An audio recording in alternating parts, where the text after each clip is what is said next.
Commemoration, and he's like going, Davy R. Ross, Davy, why does that ring a bell? Aye, somebody's put a plaque up there to this Davy R. Ross character, Rob Royston, and we're going, really? Have they? He's going, yeah. In fact, they've made it quite clean and tidied it up and put it in quite nicely, and it's actually why I've left it, because they've done a really good job of it. I'm going, really? And there's a couple of work we will still want to do at Wallace and the actual monument itself, and I said, well, really? I said, well, if we knew a guy who maybe knows a guy who knows a guy who may know a guy who knows a guy who was the guy that actually put that plaque there, would you have any objection to any further work going on in conjunction with that then? Well, it was you that done it. Aye, it was that.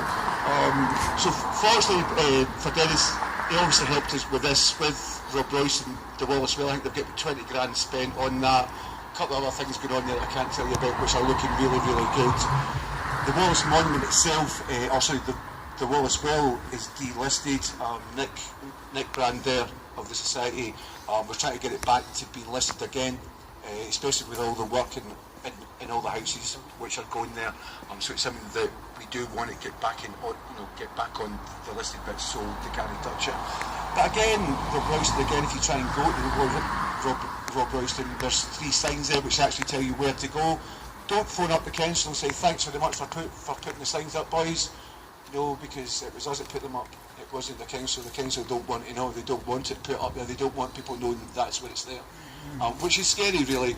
And rather than church, which obviously we first met Roddy and Chris, they don't want anything to do with Wallace. They mentioned there, we've got 2 plaques there outside the church, which is where the Truth agreed to betray Wallace. But there's nothing there. They don't want that mentioned. And that's why we've actually put it there, to try and get people who actually live in Lilligdon to actually know that that's there. This is what happened in your town. So it's just trying to educate people, to let people know more as to what is. I mean, the amount of people that have had kids in Rock and Roll, I think you call it, isn't it? The hospital, which is now knocked down. That's where the Bell of Brae sort of started. The amount of people in Scotland that's kids that have actually born in that hospital, we never actually knew that, which is pretty scary, really. The next thing is Sir John de Graham. It's come up to do a speech, which is David Reid. And the one thing I'll say about David and little Charlie here as well, I'm old now, I'm 53, and a lot of the boys in the society are all old, I'm afraid. And seeing David and the amount of work that he's put into Sir John de Graham and the Battle of Falkirk coming up as well, and little Charlie now as well getting involved in this, it's really great to see, and it's great to see younger people here as well. So unfortunately when I do go away, I sort of feel as if we're still in good hands. So David Reid, on to yourself, mate.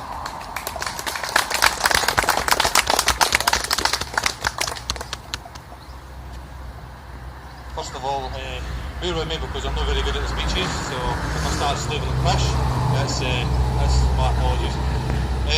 Gary asked me a few weeks ago if I would give a speech. Like I say, I'm not very good at the speeches, so I don't tend to write anything down because it sounds a wee bit more robotic than anything else. But I decided to have a think about what the monument means. What's the meaning behind it? Is it just to symbolise a battle? I think it's a wee bit more than that.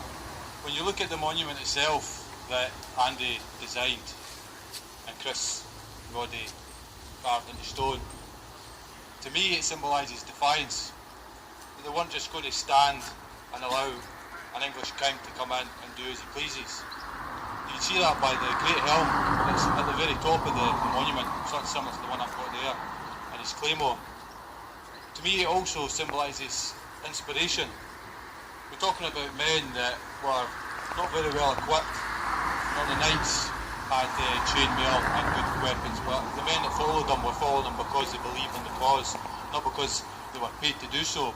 So they went into battle knowing that the odds were against them, and especially at this battle or this skirmish, they came up against an English force that were superior to them in numbers and routed them. Wallace into rout, sent them fleeing back down south. And that's, to me, is inspiration that the Scots can do anything. Against unmountable odds, they can achieve anything. And that was repeated again at Stirling Bridge, when Wallace and de Moray charged into an army that should have technically beaten them. But it also has another meaning, not just the ancient or the medieval meaning for the battle and the men that fought there, but it also has a more modern meaning. As it's been stated, Andy and Chris passed away, and to me this symbolises a memorial to both of those men that will last forever. So that's what it means to me. I don't know what it means to you, but I think everybody should take a wee thought and think what it means to them. It's a cracking monument, and I congratulate Andy, passed away, Chris, Roddy, and the Wallace Society for doing it, and they do a great work.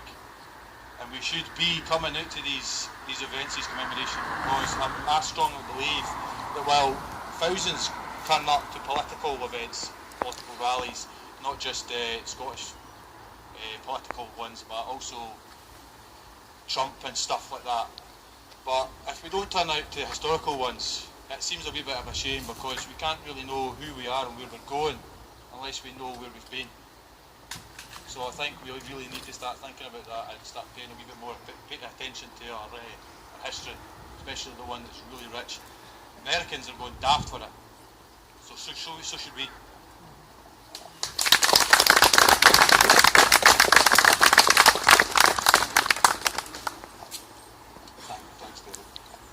I think from the history side of things, the one thing we do need to look at, in any other country in the whole world would die for what we've got.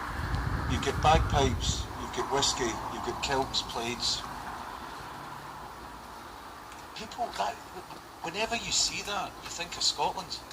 You don't think any other country, you think that's Scotland. Other countries in the whole world would die for that. Shortbread, Bonnie Prince Charlie, but then you've got the Scottish cringe, it's too Scottish, or we can't do this, whatever else. I mean, I was in Moldova years ago. We get beat as well again, which is nothing new really for Scotland, but never mind. And we were walking up to the stadium to pick up a couple of tickets for my friend, and this Moldovan guy came out and shouted, "Scotland," because he would kilts on, "freedom, brave hearts." We're sitting going, goodness sake. And my friend went over to speak to him, and he's like that going, "Oh, I love William Wallace, I love Braveheart, the film was wonderful, great, sort of whatever. Was it true?" And my friend went, there's parts that were true, some of it wasn't. But I know a guy that knows. Now, bear in mind, this is at 10:30 in the morning. And he's like, "Gary, this guy wants to have a word with you, he wants to talk about the true story of Braveheart." So I'm going, right, okay, no problems at all. Unfortunately, the guy owned a pub. So we get dragged into this pub thing, do you know what I mean? Then this bottle of vodka and dink, glasses out, right, big man, stop. And at this point, I'm waiting for the I Am Brew to come out, or the Coke, or the juice or something, do you know what I mean? No juice, no, you juice, you drink straight, there you go, you keep going. I think I walked out, I'll rephrase it, I didn't walk out to this, what the true story is. And it's just something I've a wee quiet chuck up myself with stories like that. You think yourself the amount of things you do for your country. Do you know what I mean? I have to sit and drink a full bottle of straight vodka just to keep this guy knowing the full story. And I find, I've not got gear on today because unfortunately it's my wife's birthday and I forgot the date, and I sort of arranged this before I actually worked at it, which wasn't a great idea. And